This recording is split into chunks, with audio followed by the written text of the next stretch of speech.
Maharashtra bulletin, नई सोच नई दिशा। नासिक के प्रभाग क्रमांक 18 के पंचक गांव की विभिन्न नागरिक समस्याओं को लेकर ग्रामस्थों ने नगर निगम आयुक्त मनीषा खत्री को आवेदन सौंपा। गोदावरी नदी किनारे चल रहे सांडपानी प्रकल्प के कारण गांव के रास्तों की हालत खराब हो गई है।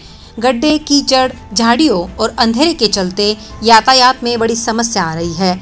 पंचक ग्रामस्थों ने मांग की है कि प्राथमिक स्वास्थ्य केंद्र का प्रसूति विभाग, जो कई गरीब और मध्यम वर्गीय परिवारों के लिए वरदान साबित हुआ था और कुछ वर्षों से बंद पड़ा है, उसे तुरंत ही शुरू कर दिया जाए। इनके साथ ही गांव की सड़कों की दुरावस्था, अनधिकृत सब्जी बाजार, बंद पड़ी स्ट्रीट लाइटें, पंचक गांव में सार्वजनिक शौचालय की हालत बहुत खराब हो चुकी है और वहां अंधेरे के कारण महिलाओं को काफी परेशानी हो रही है। बहरहाल प्रशासन को इस और भी तत्काल सकारात्मक कदम उठाने चाहिए और कमजोर पानी आपूर्ति की समस्याओं से लेकर लोग त्रस्त है। नगर निगम स्कूल की टूटी हुई दीवार से भी बच्चों की सुरक्षा पर संकट मंडरा रहा है। यह आवेदन पूर्व नगर सेवक सुनील बोराडे और दशक पंचक सोसाइटी के चेयरमैन शंकर बोराडे के नेतृत्व में नगर निगम आयुक्त इनको सौंपा गया। इस दौरान सुनील बोराडे, शंकर बोराडे, नंदकिशोर बोराडे, बाला साहेब रामचंद्र डेरले, भाऊ साहेब प्रभाकर बोराडे, कैलाश माधु बोराडे, नितिन बोराडे, गणेश कैरू मोरे, कल्पेश अशोक बोराडे, योगेश मुळाने, नरहरी कसबे, गोरखनाथ बोराडे, प्रवीण बोराडे आदि उपस्थित थे। प्रभाग क्रमांक 18 मधील विविध नागरी समस्यांच्या बाबतीत माननीय आयुक्त नाशिक महानगरपालिका यांना निवेदन आज आम्ही सर्वांनी केलं। त्यामध्ये दशक पंचवीस कार्यकारी सोसायटीचे चेअरमन शंकरराव बोराडे, त्याचप्रमाणे राष्ट्रवादी काँग्रेसचे सरचिटणीस गणेश मोरे, गोरख बोराडे, योगेश मुळाने, प्रवीण भाऊ बोराडे, कल्पेश बोराडे, कैलासराव बोराडे, प्रसाद बोराडे, आम्ही या सर्वांनी निवेदन दिलं। नाशिक महानगरपालिकेचा STP प्लॅन जो सर्वात मोठा पंचकच्या या ठिकाणी आहे, त्या ठिकाणी सांडपाणी व्यवस्थेचं आणि मलनिःसारण प्रकल्पाचं वाढीव काम चालू सध्या झालेलं आहे आणि त्या वाढीव कामामुळे त्या ठिकाणी सगळ्यात हेवी आणि लोडेड ट्रॅफिक रोज सकाळ संध्याकाळ चालू असते आणि मुळे भागातला तो रस्ता असल्याने तो रस्ता संपूर्णपणे खचून गेलेला आहे। मोठ्या प्रमाणामध्ये अपघात होण्याची शक्यता आहे, कारण रोज 20-20 टायरच्या गाड्या कंटिन्यूस त्या ठिकाणी चालू असतात। त्यामुळे त्या ठिकाणी रस्त्याने येणारे जाणारे मळेकरांच्या जीवालाही धोका निर्माण झालेला आहे। 2003ला ज्यावेळेस प्लॅन चालू झाला त्यावेळेस तो रस्ता झालेला आहे आणि आज 22 वर्षानंतरही तीच परिस्थिती आहे। अगदी 10 फुटाचा तो रस्ता आहे।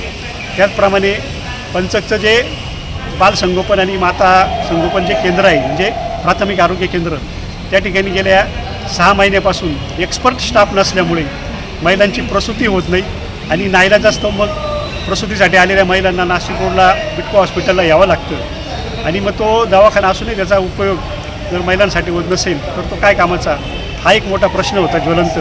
त्याचप्रमाणे प्रभागात 3 पाण्याचे जलकुंभ आहे, परंतु आजही प्रभाग क्रमांक 18मधील पाण्याचा कमी दाबाचा प्रश्न हा आजही सुटलेला नाही।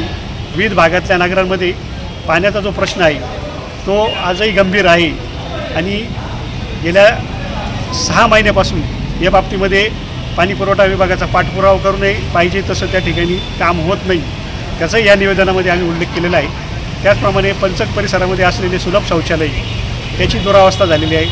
विविध प्रकारच्या विविध नगरांमध्ये त्या ठिकाणी ओपन स्पेसला कंपाऊंड वॉल वगैरे झालेल्या होत्या, आज त्या सगळ्या उद्ध्वस्त झालेल्या आहे आणि त्या सगळ्या ओपन स्पेसमध्ये गवत वाढलेलं आहे, त्याचप्रमाणे झुडपंही वाढलेली आहे आणि आजूबाजूच्या नगरातल्या लोकांना कीटकांचा, साप, विंचू अशा या सर्व प्रकारच्या त्रासाला सामोरं जावं लागतं। तो एक विषय आम्ही या ठिकाणी आज घेऊन आलेलो होतो। त्याचप्रमाणे राजराजेश्वरी ते शनी मंदिरच्या परिसरामध्ये बसणारा जो भाजीपाला बाजार आहे, त्या भाजीपाला बाजाराची एक व्यवस्था व्हावी आणि भाजीपाला बाजाराच्या विक्रेत्यांना वेगळी जागा उपलब्ध करून द्यावी, जेणेकरून त्या रस्त्याचा वापर जो सर्वसामान्य नागरिकांना करायचा आहे तो झाला पाहिजे। यासाठीचं या निवेदनामध्ये आज आम्ही आयुक्त मॅडमकडे घेऊन आलेलो होतो आणि मॅडमला एक विनंती केली की आपण येऊन त्या ठिकाणी प्रत्यक्ष पाहणी दौरा करावा, म्हणजे तिथल्या प्रश्नांची अडचण आणि त्या कशा सोडवल्या जातील याबाबत आपण पाठपुरावा करा, अशा पद्धतीचं निवेदन आम्ही आज या ठिकाणी प्रभाग क्रमांक 18मधील सर्व नागरिकांच्या वतीनं दिलेलं आहे। आज या ठिकाणी नाशिक महापालिकेच्या खत्री मॅडम यांच्याकडे आम्ही आमच्या पंचक परिसरातील प्रभाग क्रमांक 18च्या वतीने अनेक समस्यांचं निवारण करण्यासाठी या ठिकाणी आम्ही मॅडमकडे निवेदन दिलं. त्यामध्ये प्रामुख्याने आपल्या पंचक येथे गेल्या 2003-4 दरम्यानपासून जो फिल्टर पॅन झालेला आहे, खूप मोठी जागा या ठिकाणी त्यांनी उपलब्ध केली महापालिकेने आपल्याकडून. आणि त्या अनुषंगाने त्या ठिकाणी जो रस्ता आहे ते ज्यावेळेस तो नवीन पहिला प्लॅन झाला तेव्हापासून त्या रस्त्याला एक मुरुमाची गाडी किंवा एक मुरुमाचा खडा देखील टाकलेला नाही, अशी त्या रस्त्याची दुरावस्था होत असताना आमच्या मळे विभागातील सर्व शेतकऱ्यांना त्याचा खूप त्रास होतो आहे रस्त्याचा. तरी लवकरात लवकर त्यांनी या रस्त्याचं नवीन असा रस्ता त्यांनी तयार करावा अशी आम्ही त्यांना निवेदन दिलं. अशा अनेक प्रभागामधील अनेक समस्यांचं या ठिकाणी सुनील अण्णा बोराडे यांनी मांडलेलं आहे. सर्व गोष्टी या जास्तीत जास्त लवकरात लवकर या समस्या निवारण करावं आणि मॅडमने आमच्या या प्रभागामध्ये राऊंड मारावा आणि या समस्यांचं निवारण करावं असं मी आमच्या सगळ्या नागरिकांच्या वतीने विनंती करतो. महाराष्ट्र बुलेटिन के लिए प्रसाद पवार, नाशिक.